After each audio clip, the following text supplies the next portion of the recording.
morning. You guys can hear me, right? I'll sound good. Okay.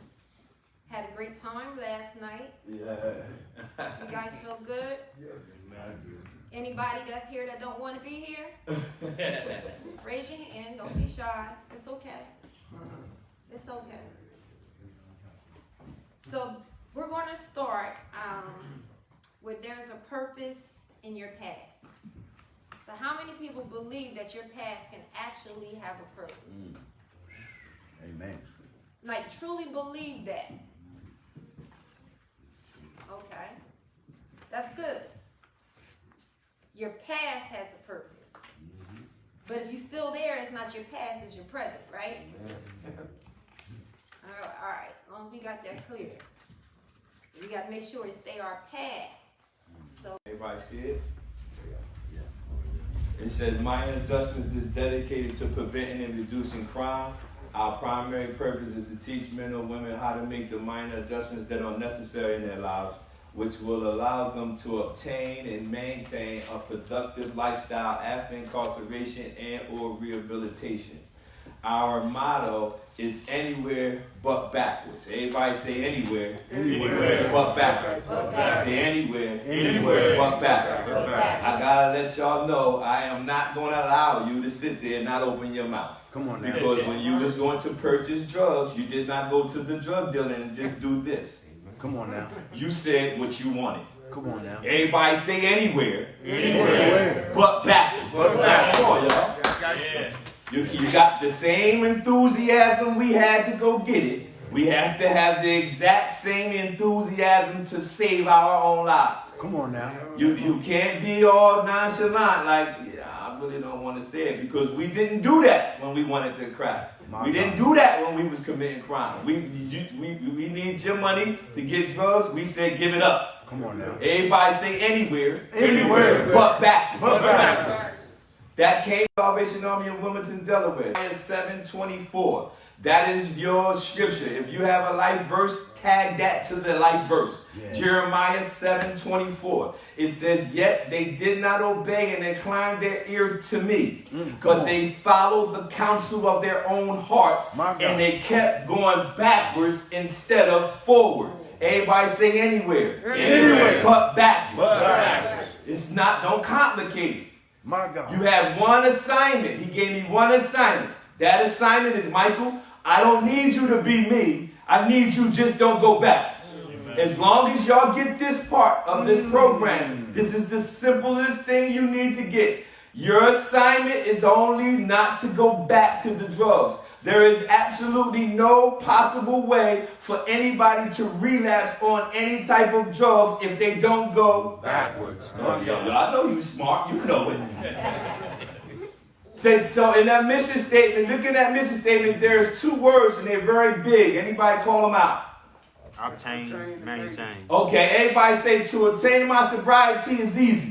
Obtain my sobriety is easy. Our challenge is to maintain it. Say to attain my sobriety is easy. To obtain my sobriety is easy. Our challenge is to maintain it. The reason why I say that, because if you are like me, we have been in multiple drug rehabilitation centers. We have been incarcerated multiple times. So I learned that to get off of my substance that I used to enjoy doing was actually the easy part. The hard part was staying. Right. Woo. Right on. So in order for you to maintain your sobriety, listen to me. In August 2009, I obtained my sobriety. That's what's August 2009. I did not have to go obtain my sobriety in August 2010. I simply had to maintain it. So whatever coping skills you need to maintain, whatever spiritual development you need to maintain, that's what you should do in this facility. You need to develop all of those things, because everybody say to attain my sobriety is easy. To attain my sobriety. Our challenge is to maintain. Notice that I didn't say your challenge. I said hours.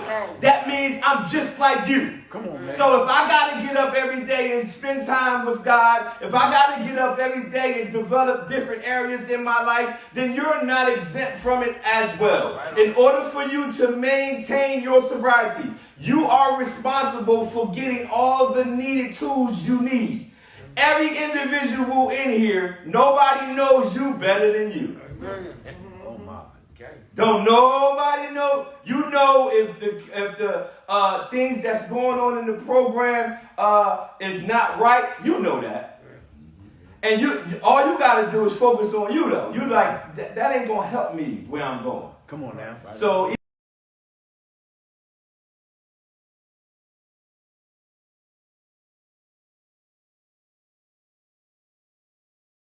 each lesson we have expectation. So let's look at page 21. So what we're going to do 2 chapters before lunchtime and come back and do more. We're going to do purpose and we're going to do surrender. But in each lesson, we always have an expectation. My expectation for this one is everybody will get down to the core. Everybody will get down to the core of why you do what you do. So it says, there's a purpose in your past.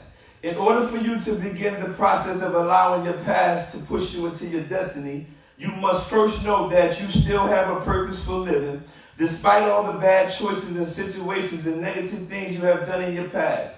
So many people want their lives to have meaning. They want to do the right thing, but are often unsure what that entails.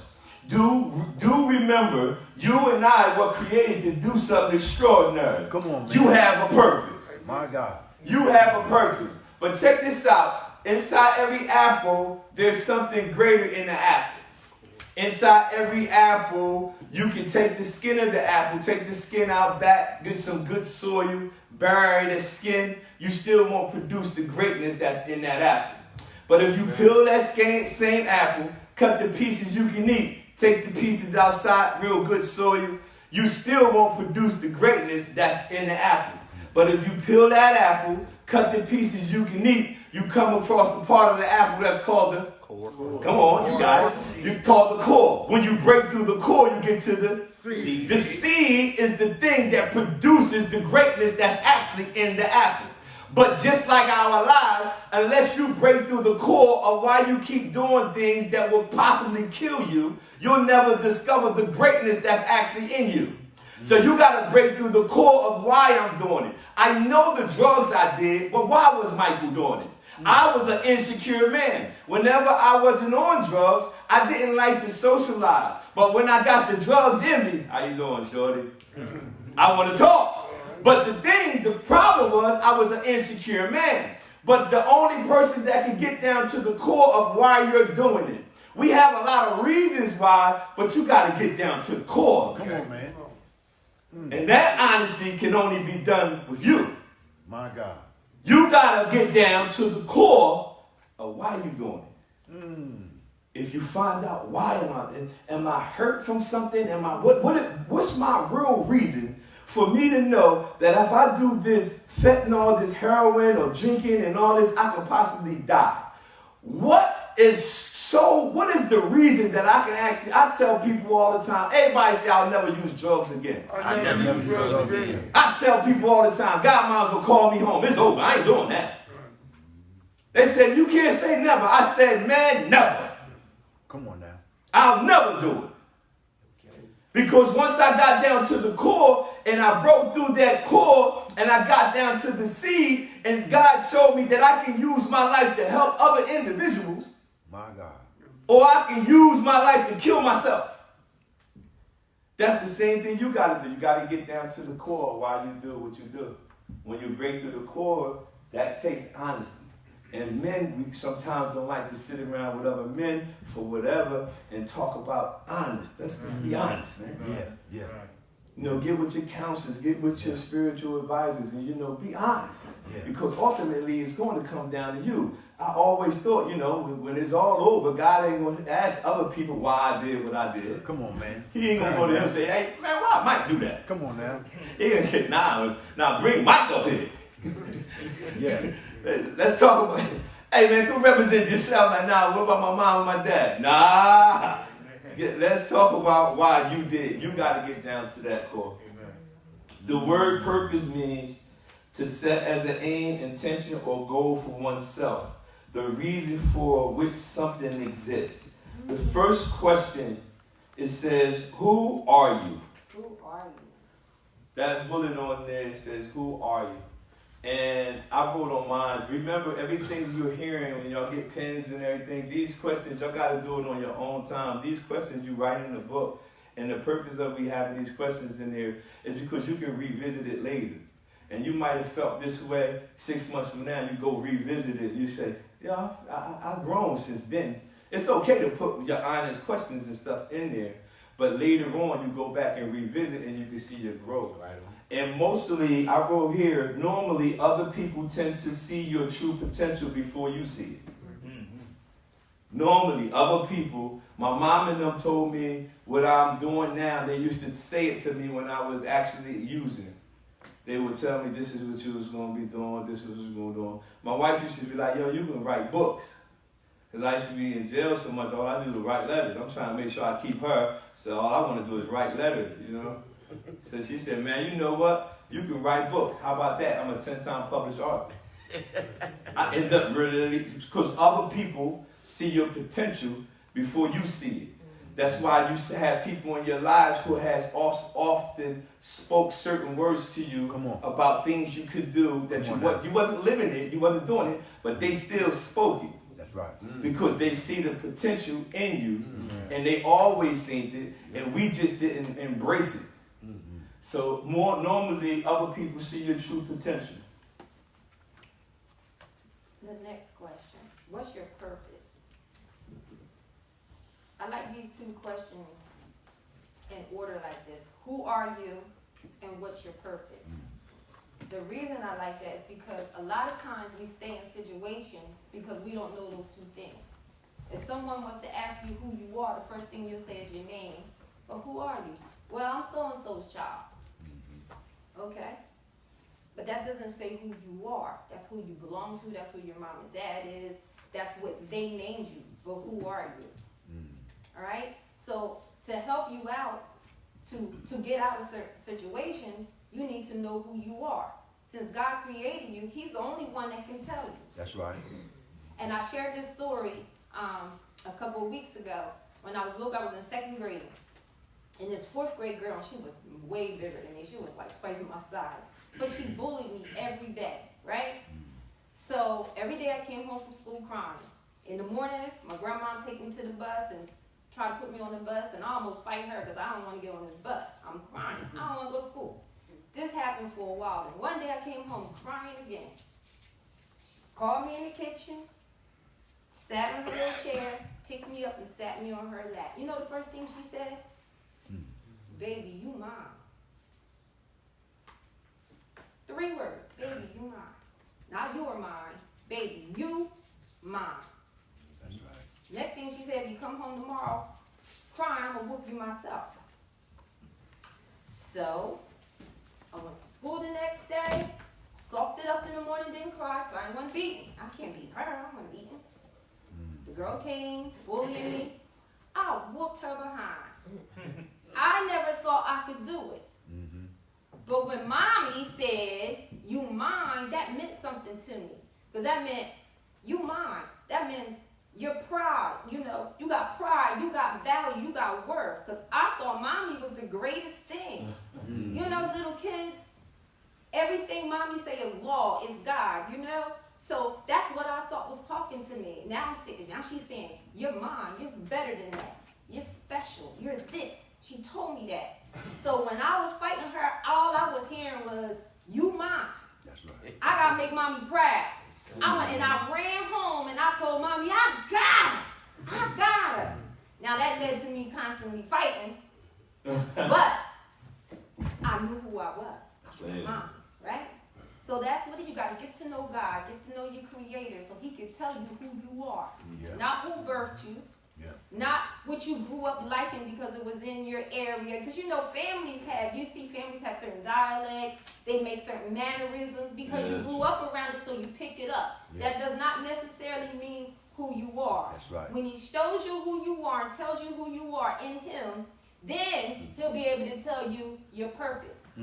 Right? Because when you were created, he had an ideal in mind. Just like the person that made this stool, when they created, they had an ideal in mind. They got tired of standing up. They got tired of sitting on the floor. So they made something to sit on. Come on now. What we do with who we are and our purpose is we take who we are and what we were created to do, and we use it for other things outside of what it was created to do. Like this, for instance. I always share this because if I need to get something up high, I stand on it, it becomes a what? No, it is a stool, but it becomes a ladder. Yeah. If I sit on that bench right here, and I sit down and I got a dinner plate, I sit the dinner plate on it, now it's my, right, and it's so small, and I got a little flower, and I want to sit the flower on it and decorate my room, now it's a little end table, right? Yeah. So, and I always share this, because remember, I had issues. So if you came at me wrong and you were bigger than me, I might pick it up and swing it. Now it's my... But guess what it really is? The Creator said it's a stool. And the purpose is to sit, to keep you from sitting on the floor. So no matter how I used it, the purpose is still what it's supposed to be. That's us. You got to get to know who you are and your purpose. And only God can do that for you. And that way, you'll stop using yourself for stuff that you weren't created to do. That makes sense? Yeah. What's your purpose? I always use this analogy. I learned this analogy, and it's awesome when it talks about purpose. But this represents an image. Yeah. That right there. Yeah. So when Apple came out with a new phone, they put their image on the phone, right? Yeah. When they came out with a new watch, before they said that, check the watch and everything, before they put their image on it, they made sure everything that the watch needed to be productive was already in the watch. When they came out with an iPad, before they put their image on the iPad, they made sure that the iPad had everything it needed to be successful. Before they put their image on the phone, they made sure everything that it needed to succeed was already in the phone. Now, I said all that to say this. The Bible says God made us in his image. Come on, you got it. He said, but before God put his image on you, he made sure everything you needed to be successful was already in you. Come on, man. Before he put his image on you, he made sure everything that you need to succeed was already in you. Before he put his image on you, he made sure everything that you need to be productive was already in you. That's what God calls an inside job. Everybody say it's an inside job. Before they said, put our stamp on it, they checked it. They put it through all this stuff. They made sure it would stand up. And they said, now put my image on it. My God. And that's what God said, I made y'all in my image. So I know you got the goods. Come on now.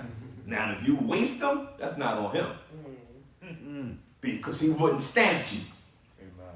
Before they said, put our image on it. Whenever you see that, you know they stand by their brand. Come on. Right? It's an image. You ain't got, if this wasn't turned on and you just seen that, everybody would say, we know what kind of phone that is. Yeah. I might not know what level what it is, 10, 9, 8, but I know that image is an iPhone. God said, I made y'all in my image. Before he put his image on you, he says, everything you need to succeed is in you. Everything you need to be productive is in you. Everything you need to be successful is in you. Yeah. That's why you got to find out what's your purpose. You won't be getting anything new. Come on, man. Come on, man. Now, I'm telling you, now we can waste it. And he's sitting there like, hey, man, you already got it. And you ain't going to be able to come back to the factory. This chapter is on purpose, right? So we're pouring into you that you are created for a purpose, that you are special, that you are unique. Because a lot of times we beat ourselves up because we don't heard some negative things from people that we love and some people that we didn't love, right? So they called us names, they don't trust us, we burnt bridges, and then we beat ourselves up, whether we say it out loud or not. We walk around and internalize things and we beat ourselves up because things that had happened. Yeah. Right? So that's why we're pushing purpose. Because if you were so bad and you were so terrible and you were all the bad things that you call yourself and people call you, right? Because everybody here believe in God? Yeah. All right? Yeah, come on. Does God make mistakes? Absolutely not. Really? Because some people think you do. Do anybody here believe God make mistakes?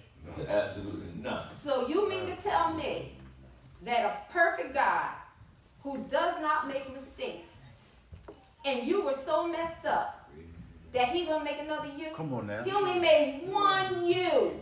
You can look this whole world, there will never be another you. Might be somebody that talk like you, resemble you, but not another you. Because that's how perfect and special you are. Amen. And you have to remind yourself of this.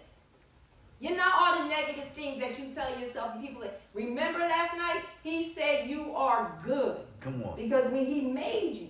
Yeah. Right? So we do things ourselves. You know how you color outside the lines, drawing a picture? We do things to ourselves. But then you go back to the God that made you. He ain't going to wipe you from the face of the earth and then make a whole nother person and say it's you. No, he's going to take the same you and make you over brand new. Yeah, come on. You. Yeah. You. Same fingerprints, same DNA, same bloodline, but brand new. Amen.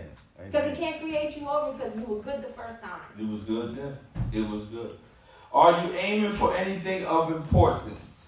I'm aiming to provoke you to change. That's my aim. The reason why these questions in there, you gotta be aiming for something. When you're aiming for something, you have something like goals, intentions, and everything. So it says, are you aiming for anything of importance? And in my book, it says, I'm aiming to provoke you to change. My wife and I cannot change you. We can provoke you to want to change. We already know who the source of change is. Come on now. So we never come with the mindset that we're gonna change you. That's not the assignment he gave me. He says, use our lives to show you that it's possible. Yes. It's possible. Like you can see somebody and say, man, it's possible. Yeah. And then what that does, it should provoke you to want to change. You know, you gotta make the changes that you need. Each individual is different. Each person has their own particular process. Nobody will be exempt from going through the things that we have gone through. Some of the things that you have gone through was self-inflicted. Some of them was by spiritual attacks. Some of them was intentional or unintentional things from other people. This is called life. It's called life. You just got to get through it. It's life. But none of it's worth going back. Yeah, you better not miss that part. No matter what you face, none of it is worth that. None of it. What's your intentions? Do you have a goal or purpose? Remember, purpose, you can write this down. Purpose is the master of motivation, and it's the mother of your commitment. Purpose is the master of motivation. The reason why I get up in the morning, every morning I get up early, is because I'm focused or motivated by my purpose. I want to carry out that particular assignment. I did so much stuff in my previous life that I wanted to live out my purpose. But you got to remember, purpose is the master of your motivation, is the mother of your commitment. To reach your purpose, this is not in your book, but I'm going to give you these three. To reach your purpose, you got to ask yourself three questions. The first one is, what's my present situation? The second one is, what's my desired destination? Somebody guess the third. Call it out. The first one is your present situation. Your second one is, what's my desired destination? What's the third? Where are you going? What you got to do to get there. Where you go. So if your present situation is, my present situation was, I was in the Salvation Army in Wilmington, Delaware, right? My desired destination is to create some type of curriculum or some type of program to come back into the same place where I was to help them. Come on, man. Right? I thought that while I was in it. My present situation, so you're in there now. My desired destination was to do something to try to help my people that's going through the same thing that I was currently going through. So that was my desired destination. So the steps in between, I was writing it out how I wanted it to go. I was sending it to my wife, put that down. Let's make it 8 weeks, a program. Put that down. Right on. That was what I had to do in between. But one of the things I had to focus on in between is I couldn't go. Right. Okay, that was number one. The first thing, your present situation is you're here. That's okay. Don't worry about it because I'm going to teach y'all about having a vision and having a sight. Sight shows you where you are now. Your vision shows you where you're going. So you can have both going on at the same time. So your present situation is you're here. What's your desired destination? What you trying to go to? What you got to have a plan. Then you worry about, once you line those two up, all right, I'm here. I don't got no money. I'm leaving here this time. I ain't going to have a job. That's all right. Just document it. Write it down. This is my present situation. But my desired destination is to have my own house, to get my relationship back, to get this, you know what I'm saying? So what I got to do to get there. So all your work is right here. You line them up. What's my present situation? What's my desired destination? And what I got to do to get there. Just like y'all said, I'm not teaching y'all nothing y'all don't know. The only thing different from me at my life and your life right now is you applying what you know. All the information that I know, you know. I just applied it earlier. Right on. That's the only thing. I just applied it 13 years ago. The same thing you can do. You just got to apply what you know. You know it. I remember I was taking the test, right? For my first time I took the drug counseling. Now, mind you, I ain't go to school. I ain't been in school forever, right? So I was like, man, I got to go take a test for a cert board and all this. So I'm taking the test, right? I take the test. I went through the test so fast, right? I thought it was wrong. Because I'm looking at, right? I'm going to tell you. I'm looking at all the other people who have been in school for years. And I said, I can't be finished before them. Right? So I went back in the test. You know what I did with the answers? Because I didn't believe that I knew it. The same thing you're doing. You know what to do to stay away from that. But you keep changing your answer. You know it. You know what the drug going to do. You know what the alcohol going to do. You keep coming up with a change in the answer. I went back in the test. I changed the answers. The lady that monitors you taking the test to make sure you ain't cheating, she came through every time I was taking the test and she was looking and just shaking her head. My idiot self. Now, she like, this guy, you know, he doing well here. So when I came out front and she had to print my test out, she said, sir, did you change your answers? Woo. And I said, let me help y'all. When I got to the test site, I was driving and I heard this in my spirit. You already know it. Don't second guess yourself. Come on now. You want me to go deeper? Watch this. I call her and say, I'm here. I can't take my phone in. Watch y'all. I'm going to put it in the locker and let you know where I'm at. Because everybody say accountability. Need that. Don't miss that point. I called her, told her where I was, and I said, I can't take my watch, so if you calling me and I'm not answering, I'm at a test. Everybody say accountability. It's okay to have it. So I go in there. No, I'm sorry. I tell her I'm about to go in there. She says, babe, don't second guess yourself. All right. She confirmed what I heard in my spirit. 2 or 3 weeks. I still changed the answer. And just so God wouldn't let me miss it when I was leaving, the lady said, did you change your answer? Like, I'm going to make sure you don't miss that I was guiding you. 3 confirmers. But I say all that to say this. Everybody say, I know the answer. I know the answer. But don't I find it weird? You got it. Trust me, this thing ain't hard. You know the answer. Come on now. But you keep changing it. When you leave here, The only way you'll ever come back here other than being an inspiration for the people who are currently here is because you keep changing the answer. Right on, man. I'm telling you. On point. You keep saying the alcohol ain't that bad when you know it is that bad. You keep saying crack ain't gonna hurt me when you know it is gonna hurt me. You keep changing. That answer. Y'all got it. I got it. Woo! I got it. Give yourself a round of applause, man. Come on, man. Remember, what's your present situation? What's your desired destination? And what you got to do to get there. And you remember the most important key is don't go back. Don't go back. Don't go back. So once you got that established, listen to me, y'all. When y'all leave here, I keep asking God, give me, He won't give me nothing else for you. All you have to focus on. Don't go backwards. Just go forward. You're going to face difficulty. I'm not saying you're going to have a red carpet, like, oh, you clean, we're going to do this for you. No, you're going to have times where people won't hire you. You're going to have people who still judge you. You're going to have all that stuff. Yep. Come on now. But don't worry about it. All you got to worry about. Don't go back. Don't go back. My God. Lock that in. Just simplify it.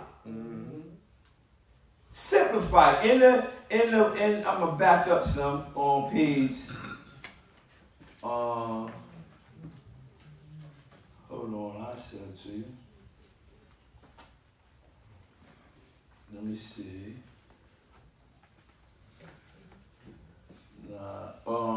16.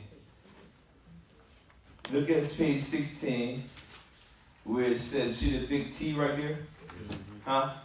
It says the things you read, you hear that? You see it? Everybody? Yeah. It says the things you read in this workbook have been accumulated over the years of his incarceration, talking about me and addictions, not to mention the numerous life lessons he's learned from others. I have to inform you right now that we will be dealing with a lot of keep it. It's not. This ain't no deep thing. We're going to talk about a lot of simplicity. Everybody say anywhere. But back. You can't get no simpler than that. Thank you. Thank you. Come on. You cannot get. I said, Lord, how you want? He said, simplify it. My God. What? How can I simplify it? Tell them go anywhere. But back. You can't get no. You can't get no simpler than that. Come on, man. We come up with, oh, I had this thought. I had this. My family wasn't there. This happened. No.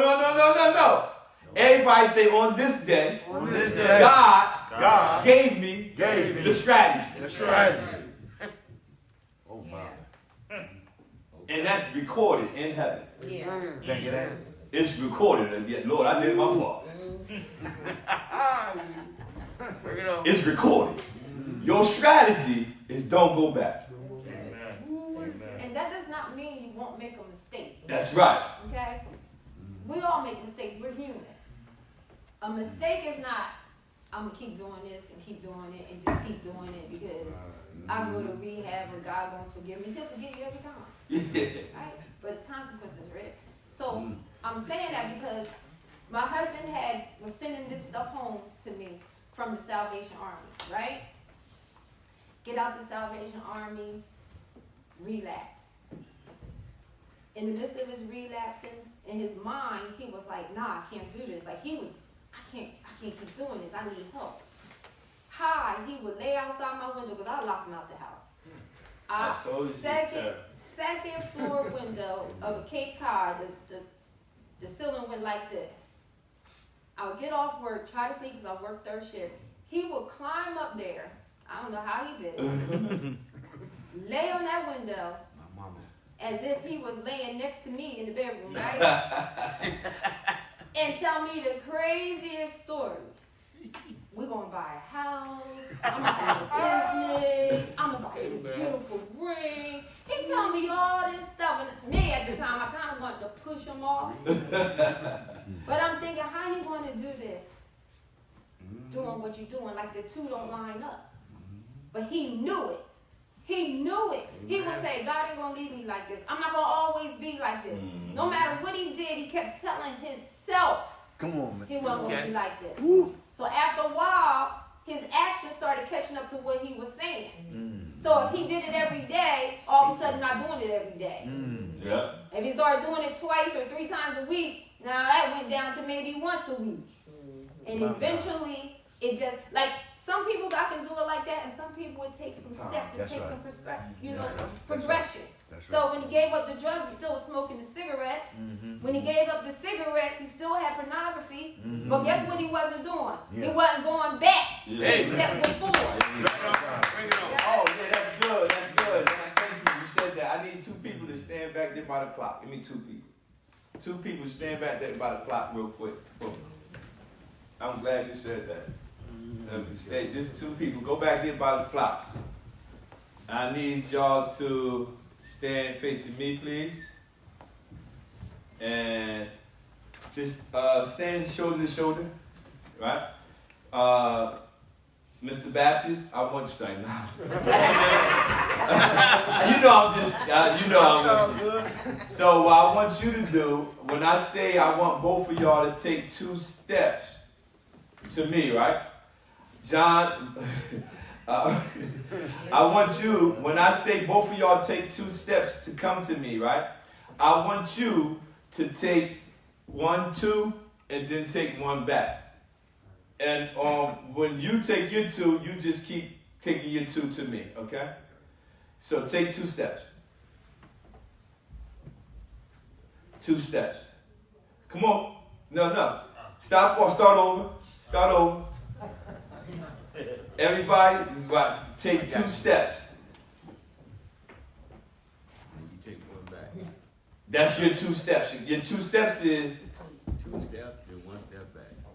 not you. Yeah, you good. Start over though. You just take 2 steps forward. John, you take 2 steps and take 1 back. All right? That's considered your 2 steps and 1 step back, considered 2. All right? Just come on, 2 steps. All right, 2 more. 2 more. You doing 1. No. Go all the way back. I'm going to get it. Come on. Yeah, I got it. Go all the way You back. Go back. Go. Why? Watch this. Watch this. Wait, you took it? Okay. 2 steps forward, both of you. 2 steps forward. 2 steps forward. 2 steps forward. 2 steps forward. 2 steps forward. 2 steps forward. Nah, he good. Nah, he good. He doing That's what he 2 steps forward. Come on. 2 steps forward. Don't look at him. Don't look You're at him. looking back. 2 steps forward. Come on, 2 steps forward. Come on. Keep 2 going, steps all the way forward. to Come the on. front, to the camera. Yeah, he good. He got it. 2 steps forward. Come on. 2 steps forward. Now stop. 2 stop right there. Now notice, this is the reason what God showed me in the vision. God, everybody say God never leaves me, nor forsake me. So even though they're both coming this way, he is a lot farther, but he is way back there because he kept doing what? Come on, y'all. Listen, God still didn't change his purpose. He still has the purpose of coming this way. But he's taking a lot longer than him, and the only reason he's way back there is because he keeps going back. If he would have just stayed going forward, 2 steps forward, 2 steps forward, the only reason God didn't change his purpose, I told him the purpose was them to come this way. His purpose never changed. He never changed the purpose. But the only reason he's way back there is because he kept going back. Come on, y'all. Kept going back. Their purpose never changed. Their purpose was to come this way. Yes, God. It never changed. He would never leave you, never forsake you. The only reason that person wasn't with this person Going backwards. He kept doing this. But let me add to that. So even though he kept taking 2 steps forward and he take one back, he still was making some progression. Come on now. All right, remember what I told my husband? He stopped with the crack and the heroin, but he wouldn't let the cigarettes go. Yeah. And he kept the cigarettes, Yeah. right? But he wasn't way back here. Yeah. Then when he let the cigarettes go, still was pornography. Yeah. Right? So he Yeah. was a step further. Yeah. But what took him so long because he kept dabbling in other things, but he still was making forward motion. And So and that's even it. when you make mistakes, you gotta look at making some forward motion. My God. Think about a wino. When we were kids, we called them winos, so forgive me, but that's what we called them when we were kids. And they would be, but they wouldn't fall down. Right? They wouldn't fall down. You gotta remember, anywhere but backwards, you might make a mistake. You can fall right where you are and not just get up and start from where you at and keep going forward. If you fall and turn around and say, you know what, like this crazy man did, I'm just gonna go. The doctor told him the years of doing all these drugs have messed up your heart. He was having some breathing issues when I took him to the doctors. The doctors checked him out and said, I need you to take him stat to the ER. He said, you don't feel that? How are you walking around? I don't know. Female doctors, true story. The hospital was across the street. Took him to the ER. They doing all these tests. And they said, listen, the years of you using drugs have destroyed your heart. You would think, right? Let me leave this stuff alone. Know what he thought? Since Well, since I'm dying, let me go out here and get I'm high. blazing out. I'm going out and blaze. So I started smoking more crack. Since they said it was over. But you would think you'd be like, man, let me try to do something. But that's how we think. That's how we be in our addiction. We think that way. But then when we think about, like the example, like she was saying, when you were coming forward, I had to change little steps. You know what I'm saying? But if you focus on going that way, you would have been there a lot quicker. Oh my. I'm telling you. And I was at home and I was laying in the bed and God, she just brought it back to my remembrance when she said something and I said, oh yeah, he told me to show y'all something. And that was what he was showing me. He said, look, Michael, this was your life. You was coming to me, but you kept going back. You was coming. So I'm like, well, because my question, my personal relationship is, God, why I wasn't there sooner? And he said, want me to show you? Put 2 people back there. Come on, man. He said, I'm going to show you why you wasn't there sooner. Because you kept going back. Changing your answers. Yeah. Let's read this page and then we're going to go into surrender. Page 23. It says, no matter what anyone says to you, y'all see it? Yeah.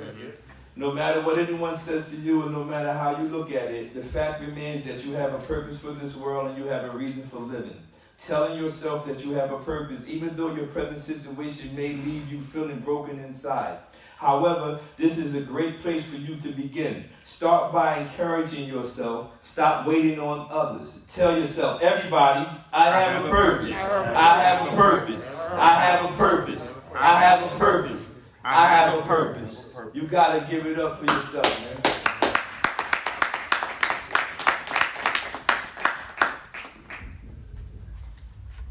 So the reason why I say you got to tell yourself that, because other people can encourage you. Motivation to get you started is your dedication that keeps you going. So you wake up in the morning, no matter how your present situation might be, no matter how the alcohol, how the pills, or whatever we did, right? Whatever we had that had you feeling. You wake up in the morning, no matter how your present situation might be, tell yourself, I have a purpose. I have a purpose. Get used to hearing yourself say it. I have a purpose. I have a purpose. Now your present situation you're gonna feel bad sometimes, but still muster up. Even when you mess up, even when I mess up, I say I'm the righteousness of God. Come on, man. I don't let my situation that I messed up determine who my identity is. I say it even if I mess up. I'm the righteousness of God. Why? Because I got to hear it coming out my own mouth. Amen. You got to do the same thing. I have a purpose. I have a purpose. I have a purpose. Keep telling yourself that you have a purpose. Trust me, I'm telling you. He put his image on you. He would not put your image on you. You know people who have did what you did and they didn't survive. My God. Why did you? Something got to be in your head sometimes saying, man, hold on, man. I've been in houses where people went out right there. I'm like, man, I'm out of here. Like, why did I survive it?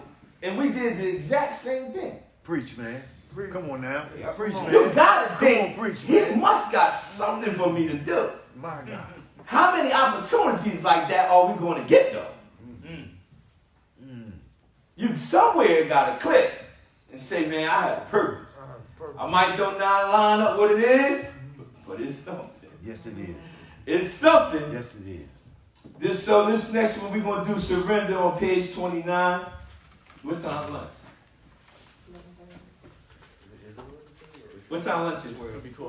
So we'll let you go like number 45. Surrender. My expectation for this one is everyone will realize that they can't change the system. Surrender. Y'all see page 29? Yeah. It says when two armies are at war and one of the army wants to give up because they realize that they are defeated, they wave a white flag. Or when a boxer is taking a beating in the ring and the corner wants to stop the fight, they throw in the white towel. In this case, meaning your life, you are the only one with the white flag or towel in your hand. More importantly, you, and only you, have the power to wave it or throw it in, which is called surrendering, which is the key to your victory. Yes, you control your life is back basically in your own hand. See, a lot of times we don't see surrender as being a key to our victory. But it's like as if I wrote in my book, I was in a tug of war with God. I'm trying to hold on to my old life, and he's saying, man, I got something better. Just let go, Michael. Yeah. I'm holding on to it. He said, yo, just let it go. I'm like, man, what you holding it for? Let the old go. He pull you into something better. It's like a tug of war. But when I was saying about everyone will realize they can't change the system, if you were familiar with any type of computer and you're ordering something, and you go online, you punch in your credit card information on Amazon, or you purchase something online, and you put your credit card information online, and you close that website out, and you come back to that website and try to punch in information. Does anybody know what it does? It keeps the old CVV number and all that. So it'll start putting in. That's called that feature is called autofill. Yep. And what autofill does is assuming that you want to use the same information you used last time. Yeah. So when you use it, they say you used this last time. So you start punching in one number and it'll bring it up. Right. Yeah. That's called autofill. The feature is good. It's trying to predict that you're going to use the same information that you used before. Why am I saying that? This is why I'm saying it. When you leave out here, the society or the place where you used to be, they're going to try to feed you the same information before because they assume you're going to do the same thing you did before. Right. But you got to change that system. You can't use the same thing. When you go out there, they're going to say, oh, we know what he like. So they're going to try to feed you that same thing. But you got to change that system. You got to let them know, I don't do that no more. Come on, man. Amen. You got to say, nah, you got my old card. That card expired. That card expired, man. I don't do that no more. That's right. And no matter what they call you, you just tell them I don't do it no more. That's right. So autofill, you got to understand, it's doing its job in the computer sense. It's predicting that you want to use the same information. Yeah. And if you don't want to use the same information in the computer, you got to manually put in new information. That's right. That's what you got to do in our lives. You got to put new information in. Yes, you do. Because all the people around here all my friends who are still currently using, at this point, they don't even talk to me about, when they talk to me about drugs, it's getting in treatment. Yeah, can you get me a bed to go in the program? Yeah. They don't talk to me about using. They like, man, I got somebody who need to go to treatment. Yeah, come on now. Because they know my information changed. But you got to do that. And that's something you said when they go to prison, they keep that same number. Yeah, you keep that same. Go back in, do they get a different number? No, you keep your SBI number. It stays with you. My SBI number is 670136B. Don't change. Well, you might get a new inmate number, but your SBI number, they keep it. Yeah. And also, all their histories. all their They history. never And change. also, drug facilities in Jersey, we keep information at our job for 10 years. And I'll tell my clients all the time, you know why we keep your information for 10 years? Because it's a possibility that you might. Come back. Oh yeah, y'all got it. Yeah. After 10 years, we shred it.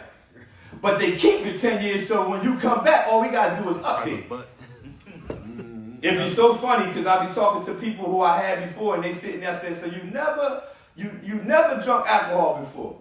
I said, "No." They said, "Oh, did you ever have a DUI?" "Yeah." Hold on, okay. Did you ever drink alcohol before? Did you ever have a drunken driving? Maybe you don't understand DUI. Do you ever had a drunken driving charge? Yeah. And I'm like, man, hold on, man. Yeah. Do you even know what you said? Because you said you never drunk, but you had a drunken driving charge. And they said, how you know I had a drunken driving charge? I got your old chart. That's why I'm asking. But we think if I lie to you, I can't help you if you lie to me. Okay. Right. Okay. So the information that you're using or the people going to use on you in the auto sense form or on a computer, you got to manually change the information. I don't want to use that card. That card expired. I want to use another one. You got to think, you got to simplify it. When you go home and the people try to get you the stuff, you got to say, listen, man, they might don't understand. Listen, that card expired. Now they telling people he done went crazy. Yeah. But you know. Yeah. But you like, nah, yeah, they like, man, he done went away and went crazy. Yeah, whatever, that card expired. Yeah. They can say, where did he get that from? You go learn when you go take minor adjustments. Y'all gotta remember the stuff like that, you gotta simplify it. Remember, your autofill, everyone will realize you can't change the system, don't change, you gotta manually change it. So whatever comes your way. The word surrender means to give up, abandon, relinquish, or just let it go. Just let it, your past lifestyle, just let it go. It's another beautiful, we had fun yesterday. yeah. I'm telling you, let's give it up for him, man. I don't know about y'all, but I was having fun, man. We could do stuff like that. And nobody was using, we was just having fun, man. It was just fun. And we remember it. Yeah. We would remember, man. Exactly what happened. You know what I'm saying? So that's an experience that we can have throughout our lives when we go from one lifestyle to the next. I don't know about you, man. I just felt good. I was like, man, if we wanted to, we could stay there all night coming up with new stuff. We'd have been in there all night like, yo, let's do this now. You know what I'm saying? But that's the experience you can feel all the time. Because all the pain and suffering that we experience, and again, I'm not saying that you're not going to go through stuff. That's called life. It's life. Don't let the life circumstances that we all experience make us go back. You're going to go through stuff, but that's just life. And life makes it so. We're telling you about surrender. What we're saying is surrendering the old life for a new life, right? If you don't do that, you still surrender. Yeah. You To the old surrender life. every day. Yeah. So are you going to surrender for something that benefits you or something that harms you? Because you're already surrendering. If you was like, man, forget this, I'm just going to go back and get high. I'm just going to go back and drink. I'm just going to take my whole check and gamble it away. I'm going to break in this house tonight. I'm going to cheat on my wife. I'm going to cheat on my husband. Whatever it is. You gave into something. You surrendered. And the thing you surrendered to did not help you. At all. Who or what has prevented you from surrendering? What you think? Come on, somebody answer. What you think, what stopped you? Because if you've been here more than once, not just here, been arrested, or I know one person that I know this is their first time in here. But go ahead. God God is stopping you from surrendering? Yourself? He stopped you from... No, yourself. No, it's your addiction. So what's stopping you? So your addiction is stopping you from... No, I'm saying what's stopping you from giving up that old life? Right. Like what's stopping you from... Yeah, go ahead. There you go. Me. Yeah. That's what I just had to say. I worded it wrong. What's stopping you from giving up your old life? Because if we're here and this is not our first time, that means we're holding on to that. So what's stopping us from saying, man, I don't need the alcohol. I don't need the drugs. I don't need... Who's stopping you? You. He said it. You. You. Yeah. Not your mom, not your girlfriend. It ain't, and this is the powerful not thing. your probation officer. Yeah. Because it's not about them, it's about people. Yeah.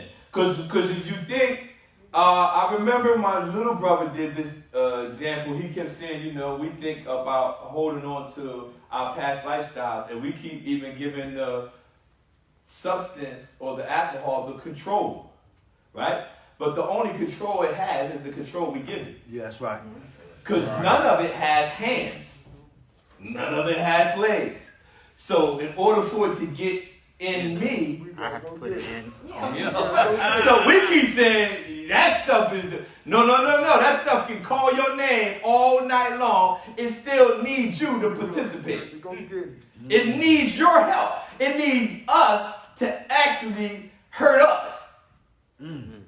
So you gotta think. I always use the example. Everybody say I don't have a problem. With drugs. Say I don't have a problem. With drugs. The reason why I say that is because I always use the example of a boat don't have problem with water. A boat can speed on water. A boat can sail on water. A boat can anchor in water. The only time a boat got problem with water is when the water get. Come on. You got it. Listen. So everybody say I don't have a problem with drugs. The only time you have a problem with drugs is when the drugs get. Yeah, okay. It's like a boat in water. A boat don't care about the water. A boat say, man, I speed on you. I anchor in you. The only time the boat is looking at that water. Yeah, you got it. So you don't have a problem with drugs. The only time you got a problem with drugs is you. So the goal is to keep it. Man, I tell y'all, you gotta simplify it, y'all. It's not that deep. I'm telling you. It's not that deep. As long as you keep it out of you. You can walk past it, see it sold on the corner. As long as the only time the problem happens when I put it in. But we make it so hard. We gotta get all deep and say psychologically, my brain function was functioning like this. Man, all I'm saying, if you would have kept it out your body, it wouldn't did nothing. You don't. I'm telling you, I'm not gonna give you nothing deep. You want some stuff you want me to go to college and get, I ain't got it. I'm telling you, if you keep the water out your boat. Put it in there on top of that. And you put, it ain't even a hole in the boat. You doing like this. That's a good one right there. It ain't even a hole in your boat. You actually going over here buckling water. Putting it in your boat. That's a good one. He said, I'm talking about help. He said, we putting it in our own boat and talking about help. That's a good one. I ain't never think about it. I'm going to use that. I give you credit the first time. After that, it's all mine.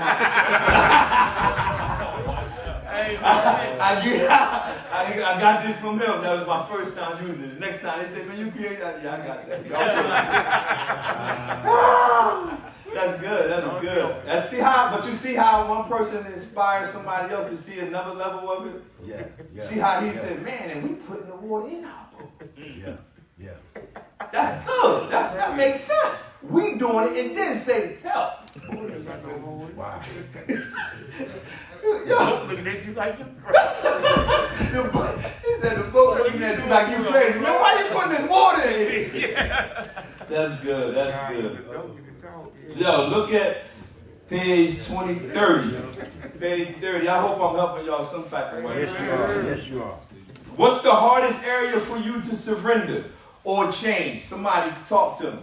What you think your hardest area for you to change has been? Anybody? Come on.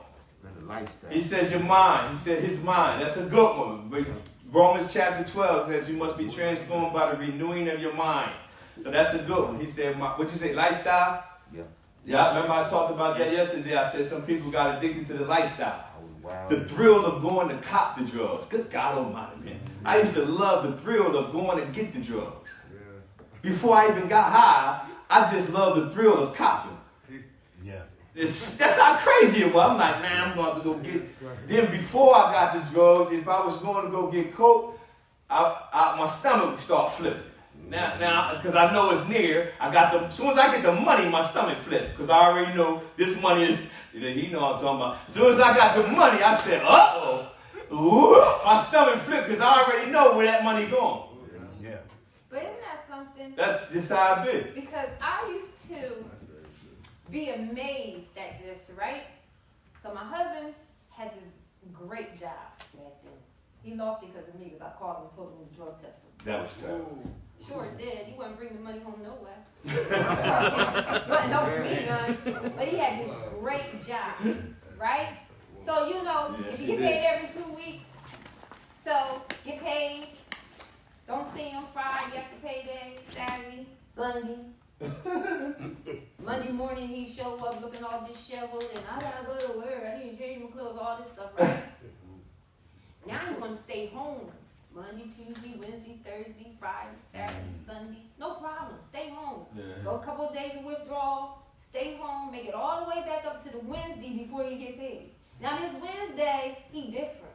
He getting up. Nancy. He getting clothes. He starting arguments. Arguments over nothing. Yeah, I gotta get kicked out today. Friday. Yeah, you want to get kicked out. Yeah. But it was amazing. Yeah. This is how I know you can go without it. And I used to say this, I know you can go without this stuff. Because you made it all these days without no problem. No problem. You went through the couple of days of withdrawal and it was fine. Come home, we watching TV, just regular. Soon as money was in the vicinity, his whole demeanor changed. He wasn't the same person. Why is it that he made it all that time when he had nothing? Why is it that when he would go to jail, he talked a good game, everything meant everything, and he could stay clean in there, come home not even 24 hours. He done disappeared, he messed up. Somebody else said you can't do this. He listened because he was locked up. Come home and I say you can't do this. Man, I'm a grown man. You ain't my mom. You guys already know. It's what means the most to you. How bad do you want it? He wanted something else more than he wanted the thing that he was saying that he wanted. That part of your thinking, he had to surrender that whole thing. He had to even surrender the way he was thinking. Something had to click. It's like, yo, I want that over there. But all my actions keep taking me over here. He had to just finally say, listen, I can't handle money. Yep, I will. I know. I can't handle money. Money's a trigger. Yeah, that was my trigger. I can't go to the city. I can't go to the city by myself. Because he will argue with me before. I'm like, don't go to the city. Don't go to the city. Man, my kids in the city. You can go to the city. Don't even see me. My mom in the city. I ain't even visiting. But that would be the argument. He had to change his whole thinking. Yeah. Just to get something that he was saying that he wanted. Because he couldn't say he wanted it and do all the thought process and keep that, hold on to that, because he was a grown man. His grown man thinking was not getting him to what a grown man's supposed to have. He had to surrender all of that. And that, to me, made him a giant in my eyes because I knew that was hard to do. Sometimes you think of surrender and you align it with weakness. Weakness, and it's not. It was strong. It took the strongest man ever hung on the cross and died for Come on now. I know how weak I am. I ain't getting on nobody's cross. I ain't never used for none of y'all. I'm sorry.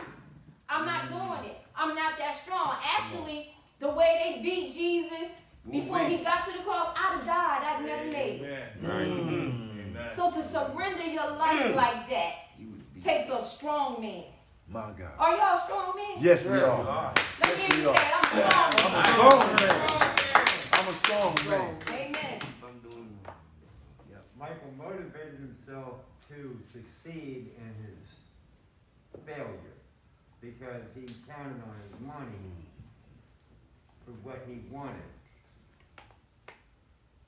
And he wanted for that goal, he changed the answer. He wanted to go for something, but his mind went for the weed. Right. Or the drug. Mm-hmm. And so his went left. Right. And he failed. On his own power, yes, he He failed. did. All what he had cured for, a cure for thought of success, he failed Mm-hmm. when he went for that drug. Amen. So you understand what you can't do, right? Right. All right. Where it says, where's your hardest area for you to surrender? This is something that's not in your book, but it says change must be structured. Old patterns get reinforced unless a new discipline is introduced to override the old pattern. And what that simply means is when you want to change something, we have old function. Our brains operate off of old functions. Like when something happens, we go to our comfort zone. Right? So now when you're trying to live a different lifestyle, I do this all the time, you have to feed your brain new information. Come on now. And the more you feed, like water, the more you feed your brain new information, it overrides the old patterns. Yes, it do. So all the old patterns and thoughts and stuff that we used to have, it get fed new information. Now you can feed it through recovery support meetings, mentorship, spiritual foundation. It's not one thing. You can feed it though. You know, my particular way is feeding off of God's word. I feed my brain new information and it pushes out all my old information. Oh my God. Come on, So man. I keep feeding it. And the more I feed myself new information, it overrides the old. Yeah. So that change, that's why you have transformed by the renewing of your mind. Yeah. But you have to, if you're just sitting around here, I'm telling you, this place, this is open all the time. You can come in here and read positive books. You can come in here and read the Bible. But you have to use the time that you have idle, feed your mind new information. Come on, man. Every time you sitting around, there's nothing wrong with watching TV and sitting there. But don't make that more important than feeding your mind. Come on, man. Preach, man. I'm telling you. Don't sit here. You gotta feed it. That thing loves to eat. Feed your spirit man. You gotta remember. I was telling somebody all the time about your flesh man and your spirit man. Whatever one you feed the most is the one that will dominate. If you feed your flesh man more than you feed your spirit man, that's what's going to dominate. If you feed your spirit man more than you feed your flesh man, that's what dominates. It's whichever one you feed the most. Amen. My God. Feed it. Amen. It never says I'm full. Right. You never got to the spot, and I never got to the crack house and said, man, that's it, man. I'm good. I'm going in tonight. No, I wasn't when I was broke. Same concept. Feeding new information. In order for you to override your old pattern, our brain functions off of patterns. Yes, it do. It got a pattern. It got a system. We function off of a system, right? And sometimes it could be in, like last night, when we was over there having so much fun, I done messed around. My wife and I had our stuff on my phone. She left her phone, right? Here. I had my phone. I'm doing all this recording stuff. Now my phone died. So everything that we were supposed to use last night for the devotion was on the phone, and we had no way to get it. So we had to go off of our own information that we already had in us. Amen. It was already there. Yes, we just had to use it that way. Amen. So a lot of your information you have function off of old patterns. You got to feed it. Listen, man, I'm telling you, don't sitting around here watching TV and everything's good because you want to relax. You know, sit and watch something. But when you got some idle time, find a good book.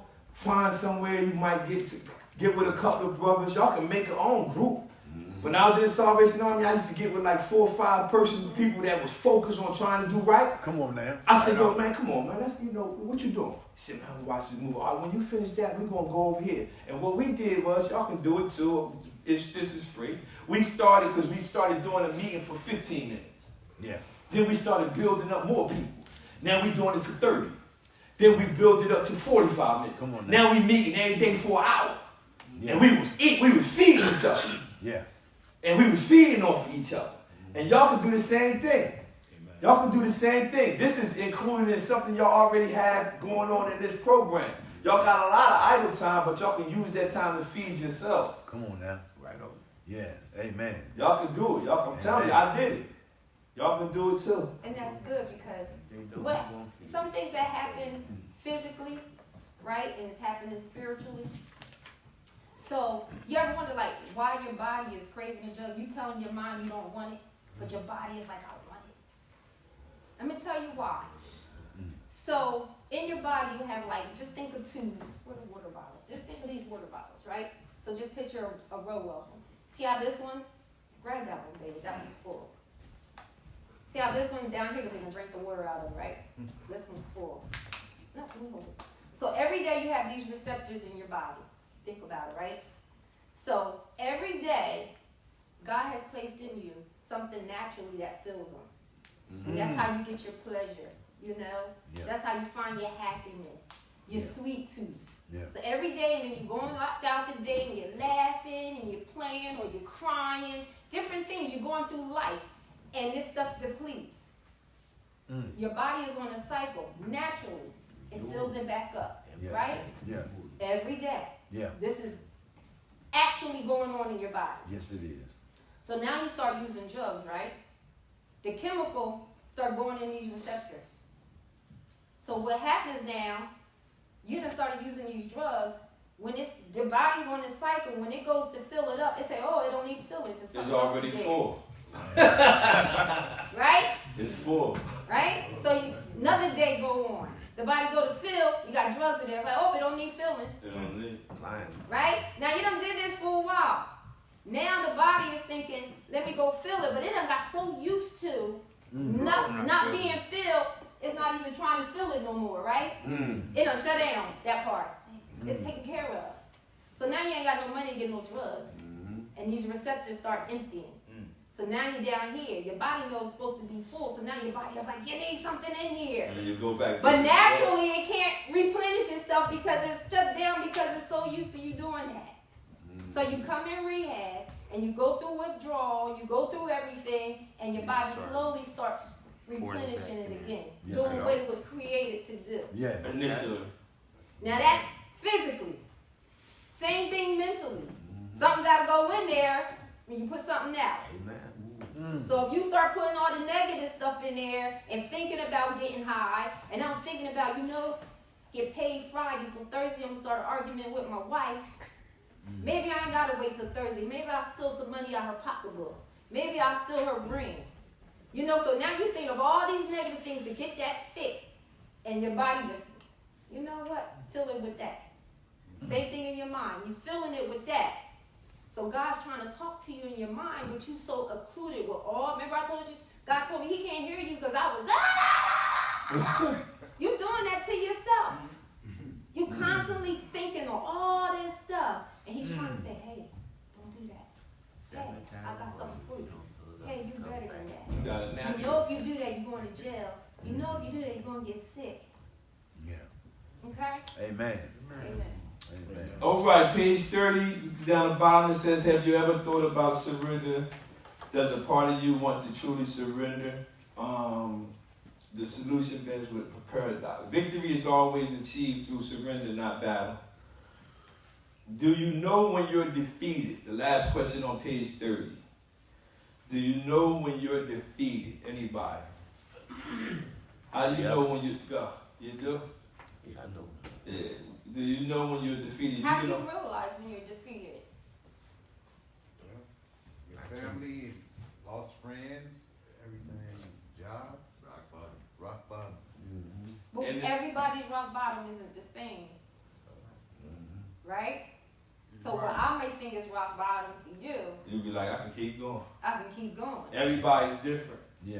So you all, that's why the questions is in there. So each person will have something like, not yours not wrong. Or theirs No, there's not no wrong. wrong answer. I'm just saying, everybody need to know. You need to know, like how he can associate, say, I know when I'm defeated, when this happens.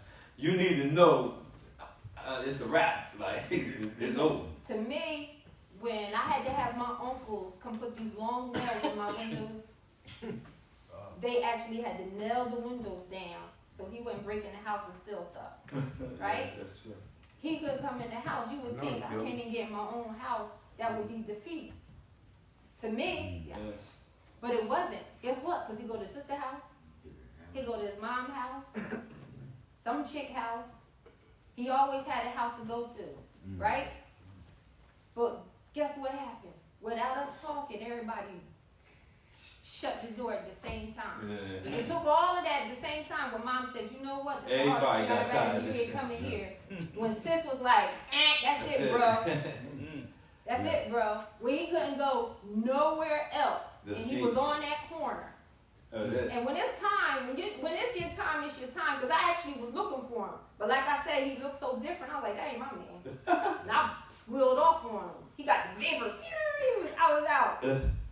But that's when he was like, you know what? He'll tell you he was eating out the trash cans. Tell you, babe, like, he was like, that was the lower, that was it defeat for him. Yeah. So do you actually know when you're defeated, or you just, a bad thing happened, you got caught, but you still in your mind, you know what, but I still got this over here. That's not defeat. My name is Eric. I'm an alcoholic. No, you ain't. Yes, I am. You But like I used to alcohol. be. Yeah, I used to be. But my determinant defeation, it depends on anybody's drug. Yeah. When don't nobody else want to be around you no more. That's how everybody knows when they get to that point where everybody's different. They're gonna have, Nobody wants to be around you. What you had hand up? Yeah, I was defeated, man, when the dope man wouldn't sell me no more dope. Oh. They told me, you look like death, man. I'm not saying that. Everyone I went to. You said, that's it. You know, and I called my sister. She said, you know what? Don't call me till you look like your ID. And she came and got me and put me into the treatment. She like, put the seatbelt on because you about to blow out the window. That's when you know. That's good. I feel really defeated is when I wasn't enjoying the high and couldn't stop getting it. The high made me paranoid, scared of myself and scared of things and couldn't put it down. Lord help me. Jesus. So you knew it then. Like, I can't even enjoy the high. No, I can get high, but why am I buying something that makes me scared and paranoid and that's crazy. Yeah. But that's where, but the reason why it's in there, because you gotta know when everybody's situation will have a different comment there. But if you don't even recognize that you at that place, like you like, nah, I still can go. Some people, honestly, this is crazy as it is. No matter how many times we go to a facility or whatever and speak, there's always somebody who always thinking, I'm still gonna do another whatever, right? And that's sad to say, right? Because we want ultimately none of y'all to ever go back. But I know, being in the program with individuals, that some individuals have already made up their mind. I'm going to do this differently, or I'm going to try one more time. And that's just the honest. That's just being honest. Because I was in a facility and we will be sitting around. That's why I would get with the people that was like, man, I'm trying it this time. I'm going all in. You got to be all in on that side. That way it's done. I'm done. You know what I realized when I was sitting on that corner is that I never actually, honestly, gave it my 100%.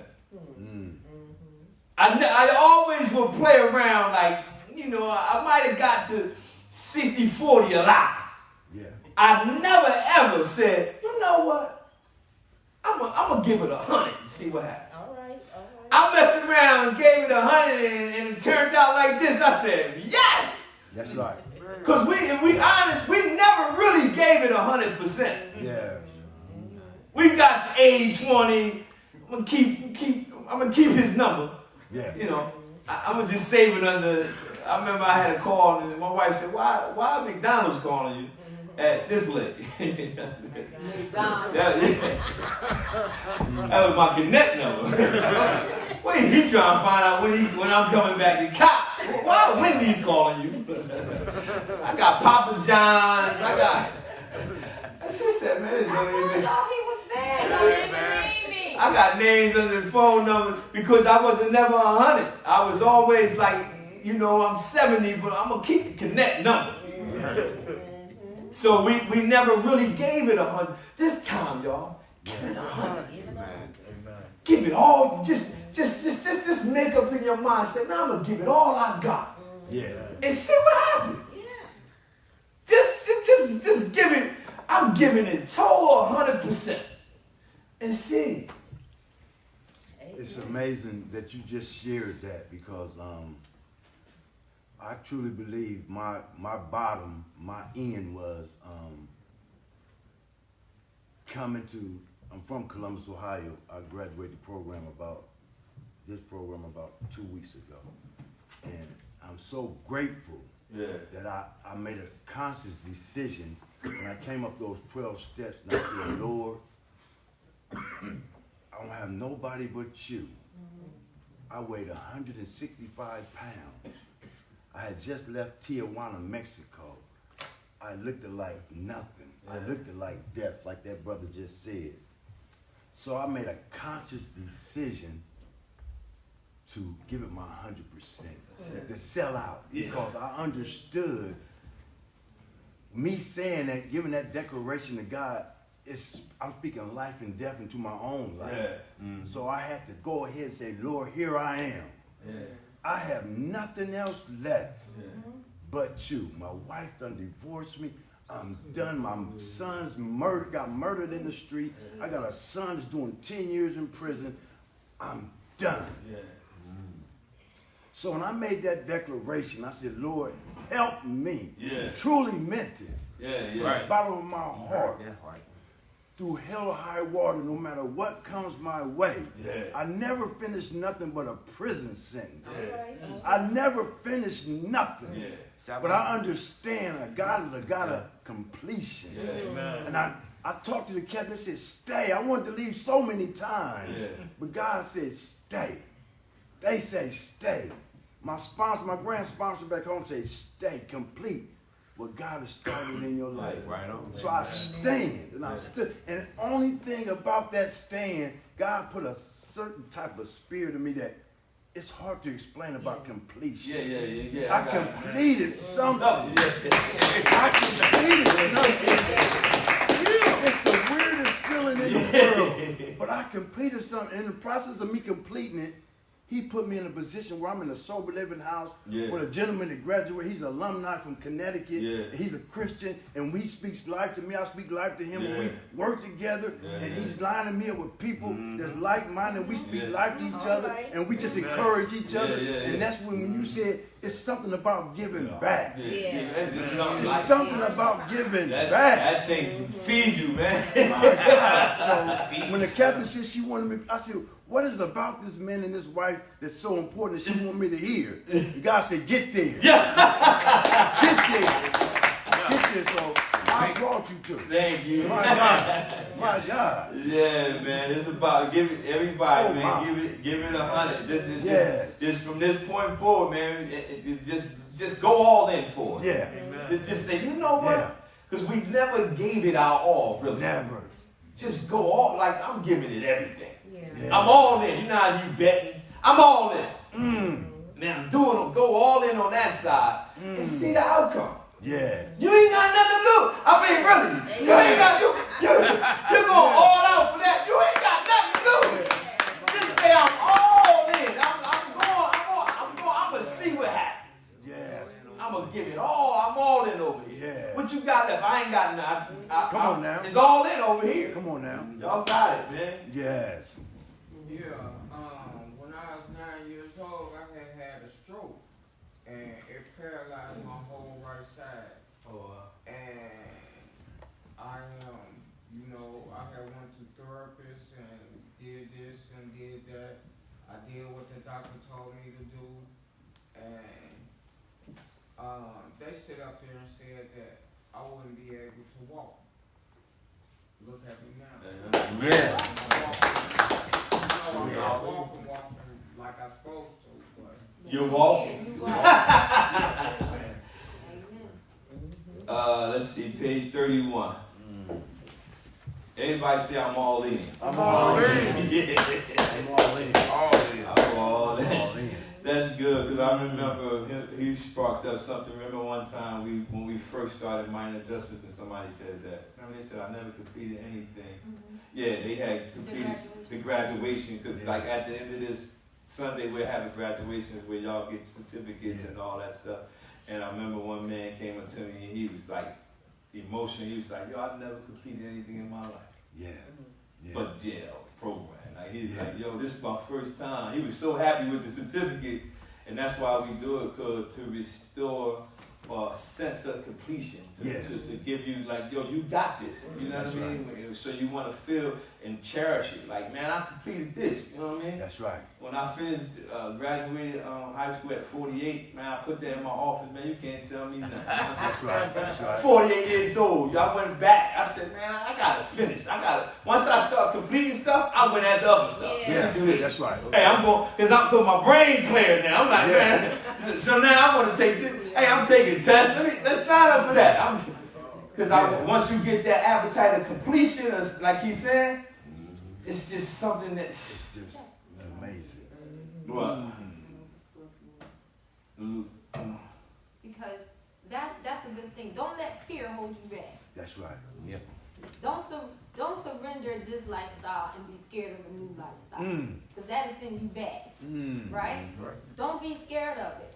You know, because when you start getting a taste of it, and mark small victories.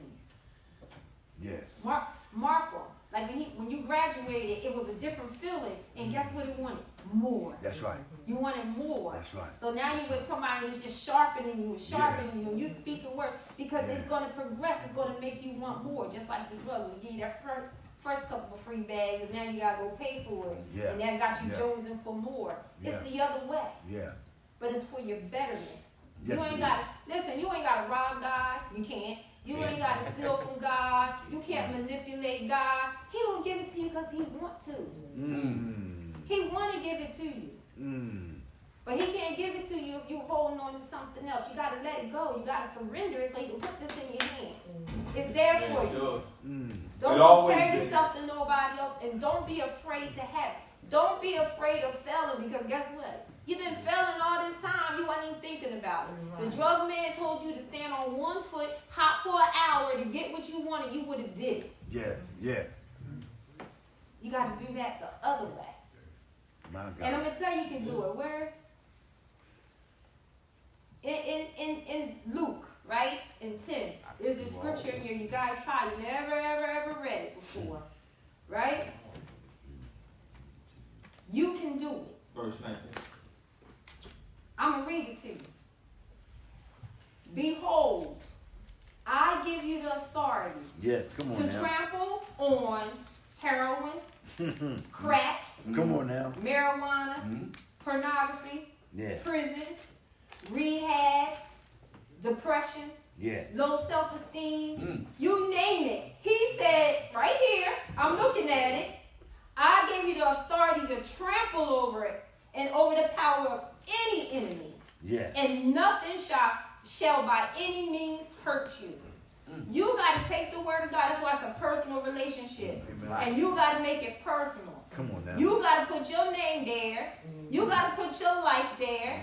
You can't put ours. Come on now. You got to make it. We ain't walking on scorpions, but we walking on crack. Come on we now. walking on heroin and needles. Help us, God. Help us, God. You have the power to trample over all these things. Help us, God. And any power of the enemy. So you don't have to be fearful of succeeding. You got the power. You ain't got to worry about failing because he gave you the power to do it. You just got to take up your bed and go. Amen. Once you realize that you have that authority, there's nothing that can stop you. You got the authority over all of it. Remember I told you, if you simplify it, the substance, the alcohol and stuff, we have to physically. So who got the power? We got the power. We got to physically use it. We got to pick it up, sniff it, smoke it, drink it. But look, who's doing it? And the drug, like you keep blaming me. We blame the thing when really the power is in our hand. We got to pick it up, smoke it, light it. Log on to the computer, search the pornography. Everything is in our power. But we blame it or give it the power. So many people want, the page 31, so many people I encounter each day struggle with the idea of surrendering. It is almost as if we have developed barriers around our hearts that keeps the world at an emotional distance. Recognizing those stubborn obstacles that stand in your way signifies the first step towards a strong faith that you can indeed surrender. One of the key obstacles to surrendering is, we may not all admit this, but all of us have this in abundance. However, there is a good news. It is a known cure called humility. Without a doubt, it will take a humble person to surrender one bad lifestyle for a better lifestyle. The only reason most of us really truly won't surrender a bad lifestyle is because of pride. Yeah. We want to somehow figure out how can we do it and still be successful. And then they have it. It's pride. Our pride and our ego, like, I'm still going to do it. No, it's not going to work. But that's why we got to humble ourselves and think, listen, man, it's okay to surrender one bad lifestyle. Yes, it is. For a better one. Yes, it is. It's going to be better. It won't, because you think about all the stuff that we did in that life, it got to be better. Even if it's not on the level of another individual, we'll talk about that later about, you're the last chapter we're going to be talking about living victorious. You can't compare your living victorious to mine. Because I wrote books don't mean you got to write books to be victorious. Right. That's not what living victorious. Whatever you say living victorious is for you. Come on now. You don't compare it to me. The only thing we can keep in common with me as far as using the substance. You can compare like, I ain't going back to using it. So you can keep it like that. Page, I'm going to give y'all these. I'm going to give you the enemies of your sobriety. I'm going to give you 8 things. Y'all can write them down. They ain't in your book on page. I'm going to give them to you. They're not in your book, but you probably have space on page 32 to write it down somewhere. All right? If y'all got room on the page 32 at the bottom? Absolutely. If y'all want to, somewhere in there, y'all want to write these. These are enemies of your sobriety. One of them is the first one. Y'all ready? Yes, sir. Boredom. Boredom is an enemy of your sobriety. That's the state of being weary, restless, through lack of interest. When you find yourself in a situation and you find yourself bored more than one day, not just bored today, but I'm talking about you get bored Monday, Tuesday you're bored. Yeah. You need to call somebody. You need to find somebody that danger. Yeah, you need to say. Boredom is number one on the list. When you find yourself in a place where you find yourself bored, I'm talking about bored Monday. Then Tuesday, you're like, man, I'm bored. Wednesday, I'm bored. Get out of there. And boredom is a sign that you're not replacing.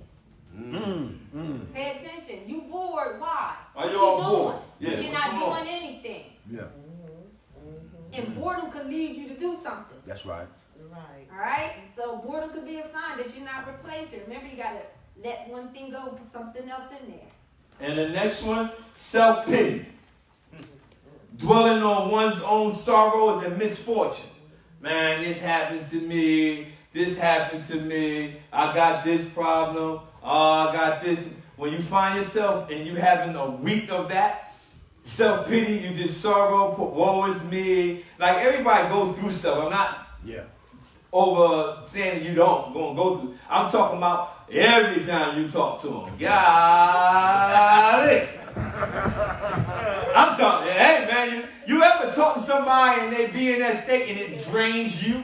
Yeah. Oh, man, you be like, God, man, you be like, man, I was somewhere eating lunch one day and the lady was the waitress and she was waiting on somebody, and she was talking to the lady at the table and the guy at the table, and she was just talking. Oh man, this, that, and third. I can't. Yeah, where you been at, girl? Listen, it was just that and third. So look, then the funny part was, other waitress or whatever was waiting on individual tables, or they was doing whatever, serving, getting food at Wawa, I think, whatever, right? They was getting everybody's stuff. And she said, man, I ain't got nobody to serve or help. I said, I know why. You standing there talking to them about all this crap. Like, she said, ain't nobody here for me to help. And I'm saying to myself, I see why. They probably like, I'm going over there. Getting away from her. Because she kept it was just, that's one of your enemies of your sobriety, self-pity. Dwelling on one's own sorrows and your misfortunes over and again, I'm not talking about you're not going to experience stuff in life. I'm talking about every time somebody talks to you. Mm-hmm. You telling everybody about, my life and, this. And, nah, man, you got to get out of there. The next one, because when you're in that state, it's an enemy because when you're in that state, you go to your comfort zone to try to get you out of that state. Mm-hmm. So that's why you got to watch it. The next one is loneliness. Being without company. Loneliness. You just like you're lonely all the time. You don't want to talk to everybody. You just keep everybody away from you. I'm lonely. That's an enemy. That's an enemy of your sobriety. When you get in that state, I'm telling you, your comfort zone, you go back to what you're comfortable doing. Yeah. Lonely. I'm lonely. You're getting lonely. When you see these things, you got to remember. Another one is extreme happiness. You want to celebrate all the time. It's the guy's birthday on your block. You don't even know his name, but you know it's his birthday. Let's go have a party. And you want a party every day. When you got extreme happiness, you always, and because everybody, I'm a national, a gifted person to encourage it. My gift, one of my gifts is to encourage individuals. One thing that people don't know about an encourager is people don't know when I need encouragement, right? So it's not all the time that I feel like I'm called to do something. There's days I don't feel called to do it, right? Yeah. But I don't always have extreme happiness every day. You know what I'm saying? Yeah, right. But I just make sure one of the things I do, if I'm never feeling like the person that I know God called me to do, I do. This is one of my guaranteed strategies. I stay in the house. Because if I'm not feeling confident, I say, you know what I can do? I ain't leaving. Be still. My wife be like, yo, you going somewhere today? I ain't going nowhere. That's right. She be like, you staying home all day? All day. That's right. Because I don't want to be out, and I know that I'm not feeling like, my wife's in that, encouraged me too. She be like, you smart, you do this, right? But whenever I know I'm feeling that way, I don't leave the house. Come on, man. She's like, you going somewhere? I ain't going nowhere. That's good. That's good. I just need to get to the morning. That's right. So you got to remember, if you feeling down, it's okay. But extreme happiness, get out of it. The next one is disappointment. The state of emotional being disappointed. Disappointment can have you as an enemy because when you're disappointed, you went and applied for a job. They didn't hire you because of whatever. And you feel disappointment. Instead of just wallowing in that disappointment, go across the street. They might hire you. Yeah. Because sometimes people right across the street will hire you. I had it out. But if you find yourself in a state of disappointment, they didn't do this and that thing, that's the ending of your sobriety. It's trying to get you to go back to what you used to do. Mm-hmm. Instead of being disappointed about not getting hired here, try across the street. Mm-hmm. If this relationship didn't work out, it's all right. It's a disappointment. Mm-hmm. Keep it moving. Disappointment is an enemy of your sobriety. Another one is isolation. The condition of being isolated. Why are you always trying to isolate yourself? Why you keep trying to isolate from people? When you isolate yourself, you start thinking about stuff. Why you not thinking about stuff? Another one is being tired, in need of sleep, rest, or weary. You always tired. When you're exhausted, you're tired all the time. That means you don't have a balance. You have to have a balance where you just don't do nothing. It's okay to have days where you don't do nothing. Just rest. Whenever opportunities of downtime you get, you can take time to just relax. Because if you exhaust yourself, you're gonna burn out. Yeah. So don't get overexhaust yourself where you always tired. You come home from work, man, you jump right in bed, sleep, you get up and do it again. You go home, you sleep, get up, do it. You ain't feeding, you just so wore out, you ain't got no social life, no nothing. Like, take time, now I picked up this thing. I love fishing. I always love fishing. I'm from Atlantic City. So I'll be telling my wife, she's like, where you going? I say, I'm going fishing. Yeah. I'm out there by myself, music playing, fishing. Just relaxing. That's right. So that way I'm fresh when I got to go do something else. And the last one is intolerant. Unable or unwilling to endure. You can't endure nothing, but we endured everything when we was out there actively using. Now we get in the program, they say the rule is this is when we gotta do this. Now we're like, oh man, I can't. But we put up with all that stuff out there. And we get in here and we like, oh, they changed the rules. They gotta do this again. We become intolerable. We now all of a sudden we on this side, we can't put up with nothing. Come on now. Whenever you get to that place, that's an enemy of your sobriety. It's trying to make you think what's good for you is actually not. What's good for you is trying to make you think you don't really need to follow all that stuff. That stuff ain't what he's saying to you. Don't even worry about it. You can go out here and do whatever you go. It's trying to make. It's an enemy. It's an enemy of your sobriety. Trying to get you. Don't receive what they saying. Sit there. Don't worry about nothing. Just go to sleep. You good. You got it when you leave. You already know all this stuff. That's what it's trying to get you on that side. And I'm telling you, if you don't, I'm telling you, you leave out here and when you cross that gun line, balls, that thing gonna jump on you and say, I hope you ain't work on nothing because I'm coming. Wow, it's amazing you said that. Yeah. It's amazing you said that because that was my main subject in my life while I was here. Yeah. Being under this authority for us.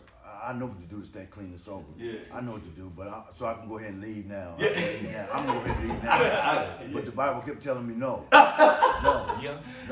Stay. Complete something. Yeah. Yeah, because we get that mindset and we have it in here, and I'm telling you, it's floating around here, and that's just how it is. And I know from being in it. But y'all gotta understand, y'all gotta feed yourself all that information. Sevenfold tougher when it comes back. All right, so next we're gonna be done till lunch. After lunch, we're gonna do.